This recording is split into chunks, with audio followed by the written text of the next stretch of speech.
নমস্কার, আমি সঞ্চিতা রিয়া ফ্যামিলির নতুন একটি ব্লগে আপনাদের সবাইকে আরও একবার স্বাগত।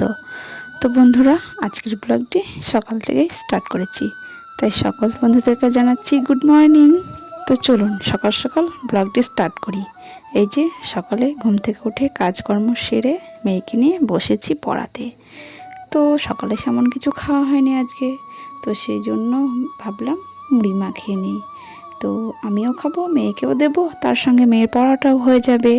আর এদিকে মা মেয়েতে মুড়ি মাখিয়ে নিয়ে খেতে তো বসেছি, কিন্তু আমার ভাত বসানো হয়ে গেছে, কেননা মেয়ের বাবাও সকালে দোকানে যাবে। এত সকাল সকাল কী বা রান্না করব, তাই ভাবলাম আজকে সিদ্ধ ভাতই করে নিই। সকালে সবাই মিলে সিদ্ধ ভাত খেয়ে নেবো, আর একটু সময় পাবো, তাতে মেয়েকে একটু পড়িয়েও নেবো, আর ওকে একটু গানের রেওয়াজেও বসাতে পারবো। তো সেই জন্য সিদ্ধ ভাতটা বসিয়ে রেখে তারপরে আমরা মুড়ি খেতে বসেছি। তো চলুন রান্নাঘরের দিকে যাওয়া যাক, রান্না দেখি কতদূর কী হলো, গুছিয়ে নিয়ে তারপরে আবার কথা বলছি।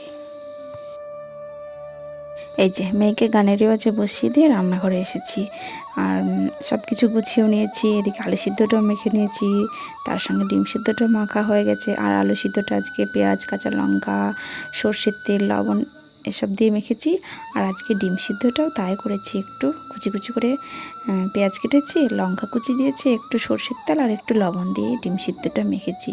তো দুটো ডিম সিদ্ধ করেছি, মেয়েকেও দেবো, কিন্তু মেয়ে বলল যে মা আমি একটু পরে খাবো। তো এই যে মেয়ের বাবা পুরো রেডি হয়ে দোকানে যাওয়ার জন্য রওনা দিল।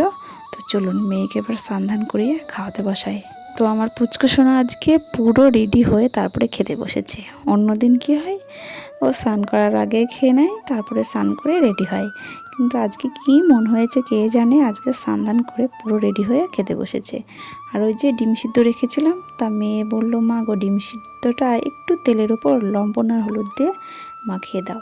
তো মেয়েকে খাইয়ে দিয়ে স্কুলে পাঠিয়ে দিয়ে আমি আবার রান্নাঘরে চলে এসলাম, কেননা সকালে তো সিদ্ধ ভাত করেছিলাম, তো দুপুরে তো আবার বাড়ি আসবে মেয়ের বাবা দুজনেই, তো রান্নাবান্না তো কিছু করতে হবে, তো সেজন্য গুছিয়ে নিয়েছি। রান্না বলতে ওই যে শাকটা রান্না করব, আর করব মাছের ঝোল আলু দিয়ে।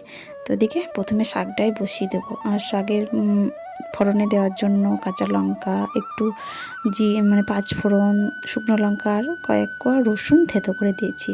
আর এই শাকগুলো জানেন আমাদের বাড়িতেই হয়েছিল, খুব সুন্দর লাগছিল দেখতে, জল পড়ে পুরো পরিষ্কার হয়েছে পাতাগুলো। তো ভাবলাম মাছের ঝোলের সঙ্গে একটু শাক ভাজা করে নিই, বেশ ভালো লাগে মাছের ঝোলের শাক ভাজাটাও খেতে এমনিতেই ভালো লাগে। তো বাড়িতে তোলা শাকের মধ্যে ছিল পুঁই শাক, একটু কুমড়োর শাক আর একটু সজনের শাক। তো বাড়িতে তোলা শাকগুলো খেতে কিন্তু সত্যিই ভালো লাগে। আর মেয়ের বাবা, মেয়ে অতটা খেতে না চাইলেও কিন্তু মেয়ের বাবা শাকটা বেশ পছন্দ করে, তো সেজন্য আরও শাক তুলে নিয়েছি। আর আমি শাকে একটু চিনি অ্যাড করি, আমি সব তরকারিতে একটু একটু চিনি দিয়ে থাকি, বেশ এতে আমার খেতে ভালো লাগে। তো আমি জানেন বিয়ের আগে তখন আমি অত চিনির তরকারি একদমই পছন্দ করতাম না, চিনি দেওয়া তরকারি আমার একদম খেতে ভালো লাগতো না। কিন্তু বিয়ের পর শাশুড়ি মা আবার দেখতাম তরকারিতে চিনি দিত, তো তখন খেতে খেতে বেশ ভালো লাগতো। তো এখন তো আমার খুবই ভালো লাগে, যে কারণে আমি প্রত্যেকটা তরকারিতে আমি চিনি দিয়ে থাকি। তো দেখুন বন্ধুরা, আপনাদের সঙ্গে কথা বলতে বলতে এদিকে আমার মাছ ভাজা হয়ে গেছে, তারপরে এদিকে আলুটা ভাজতে দিয়েছি। আর আলুটা একটু সরিয়ে রেখে এর মধ্যে সমস্ত ফোড়নগুলো দিয়ে দেব, ওই যে হয় না একটু জিরে, একটু শুকনো লঙ্কা, এগুলোই। তো তারপরে এই যে আমি কাঁচা লঙ্কা, আদা, একটু টমেটো, জিরে, এগুলো সব আমি পেস্ট করে রেখেছি।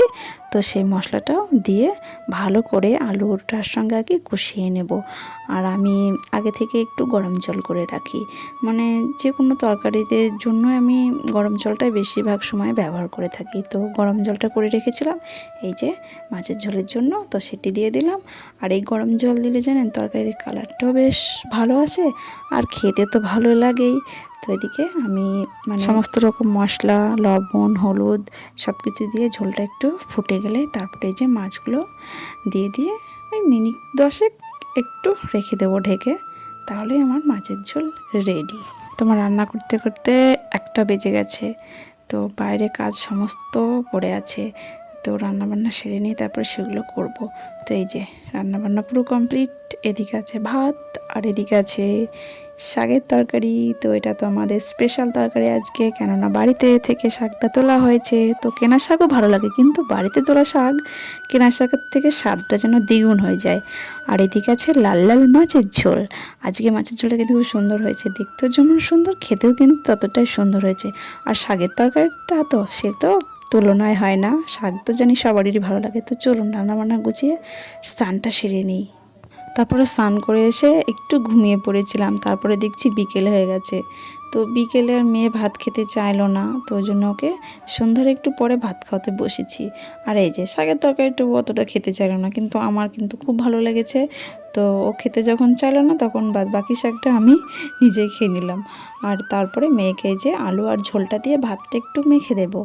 আরও দেখেছি মাছের মোড়োটা তো একটু বেশি পছন্দ করে, তো ভাতটা ওকে ঠিকঠাকভাবে মাখিয়ে গুছিয়ে দিলে ও সুন্দর মাছের মোড়োটা বেছে বেছে নিয়ে ভাতটা খেয়ে নেয়।